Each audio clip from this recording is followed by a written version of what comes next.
Hey guys, how you going? This is BillyEatWorld, and on this week's episode of Weapon of the Week, we're going to be taking another look at the A-91. I know it's been ages since I've made one of these videos, but I think now that the spring patch is out, I'm going to start making a bunch more because there's a lot of new stats to talk about.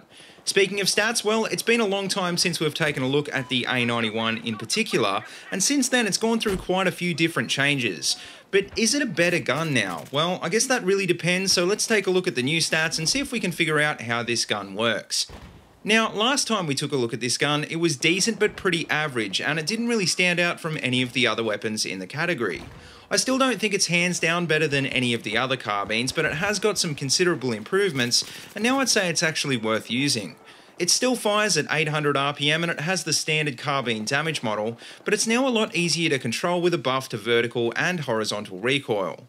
It also got a 50 meters per second buff to its muzzle velocity up to 470 meters per second, as well as a slight buff to moving ADS and hipfire accuracy.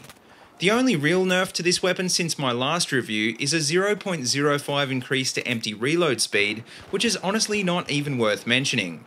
It also got the nerf to spread decrease along with pretty much all the other automatic weapons, but this isn't really that much of a disadvantage considering all of the other guns got it too.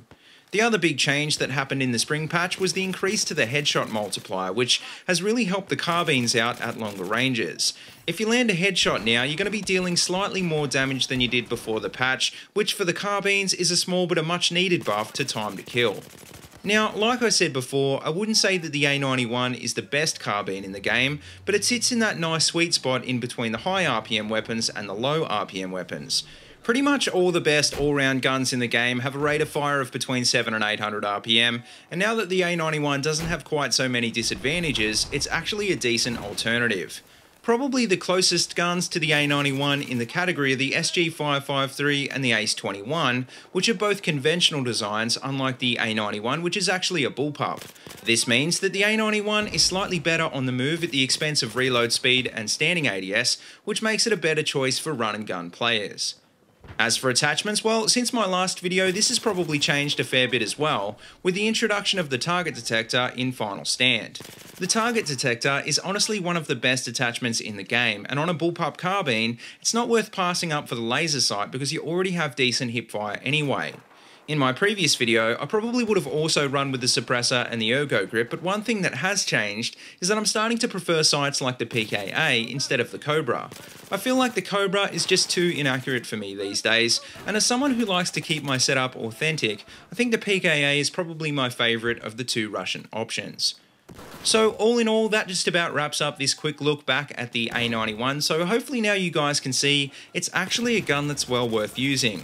It might not be quite as good overall as something like the ACWR or the AK-5C, but it is a decent alternative if you're getting sick of running these two other guns. It's also probably a better choice for run and gun players because it's a lot more effective than any of the conventional design carbines in CQB or on the move. That being said though, it's not going to beat an MTAR in close quarters, but it is a lot more consistent at longer ranges and it's not going to let you down anywhere near as much. But anyway guys, that just about wraps up this video, so if you have a suggestion for next week's Weapon of the Week then leave it in the comment section below, and as always, if you like what you see don't forget to like, comment and subscribe.